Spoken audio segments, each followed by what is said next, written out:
একটা সময় কলকাতার রাস্তায় হাওয়ায় চটি পড়ে যে নারী লড়াই করেছিলেন পুরো সিস্টেমের বিরুদ্ধে, যার ডাকে কেঁপে উঠল বাংলা, সেই মানুষটাই 2026-এ কেন হারলেন?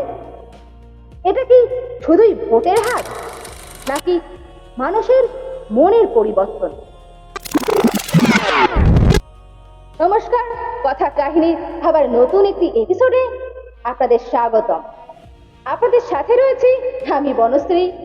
এখানে আমরা শুধু গল্প বলি না, ইতিহাসের আড়ালে লুকিয়ে থাকা সত্যকে তুলে ধরি। আজকের গল্প একজন সাধারণ মেয়ে থেকে বাংলার সবচেয়ে শক্তিশালী নেত্রী হয়ে ওঠা, আর তারপর ধীরে ধীরে ক্ষমতার মাটি থেকে সরে যাওয়ার কাহিনী। সালটা 1955। কলকাতার এক সাধারণ পরিবারে জন্ম নেয় মমতা ব্যানার্জি। ছোটবেলা থেকেই এক রোখা, অন্যায় দেখলেই প্রতিবাদ।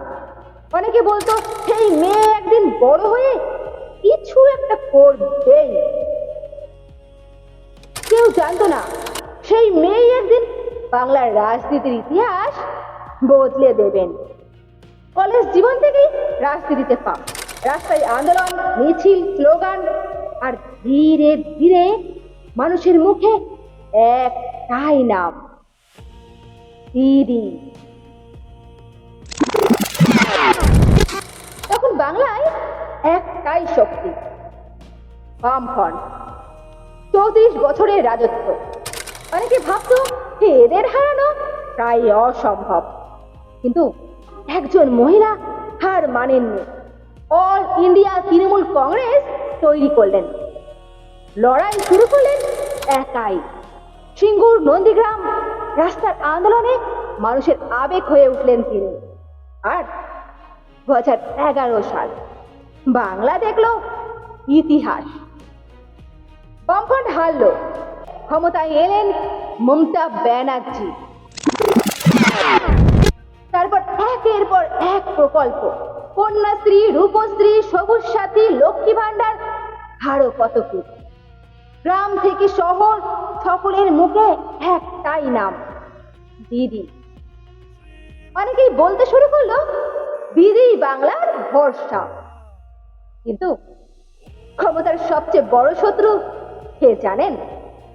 ক্ষমতা নিজেই। সময়ের সঙ্গে বাড়তে লাগলো অভিযোগ, দুর্নীতি, দলীয় গোষ্ঠী দ্বন্দ্ব, চাকরি নিয়ে ক্ষোভ। অনেক যুবক বলতে শুরু করলো স্বপ্ন কোথায়, চাকরি কোথায়? শিক্ষিত বেকারদের রাগ, মধ্যবিত্তদের হতাশা, আর বিরোধীদের আক্রমণ, সব মিলিয়ে বাংলার রাজনৈতিক বাতাস বদলাতে শুরু করলো। 2026 সালের নির্বাচন, এটা শুধু ভোট ছিল না, এটা ছিল মানুষের মনের পরীক্ষা। একদিকে বহু বছরের অভিজ্ঞতা, অন্যদিকে পরিবর্তনের দাবি। সোশ্যাল মিডিয়াতে ঝড়, ইউটিউবে একের পর এক অভিযোগের ভিডিও। যুব সমাজের বড় অংশ চাইছিল নতুন কিছু।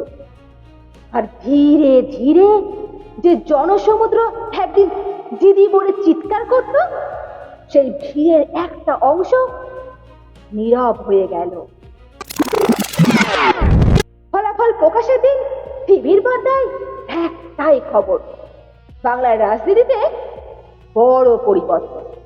অনেকে অবাক, অনেকে আবেগপ্রবণ, কারণ মমতা ব্যানার্জি শুধু একজন রাজনীতিবিদ নন, তিনি বাংলার একটা যুগ।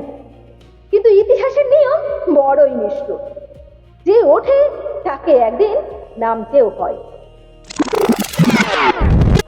আজও বাংলার রাস্তায় দিদি নামটা শোনা যায়, কারণ হারলেও কিছু মানুষ ইতিহাসে থেকে যায়। মমতা ব্যানার্জি তাদের মধ্যেই একজন।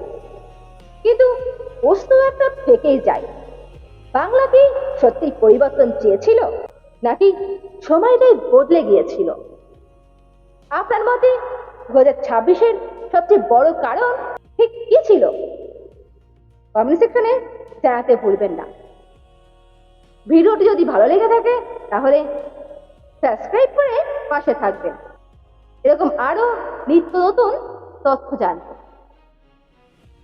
ধন্যবাদ।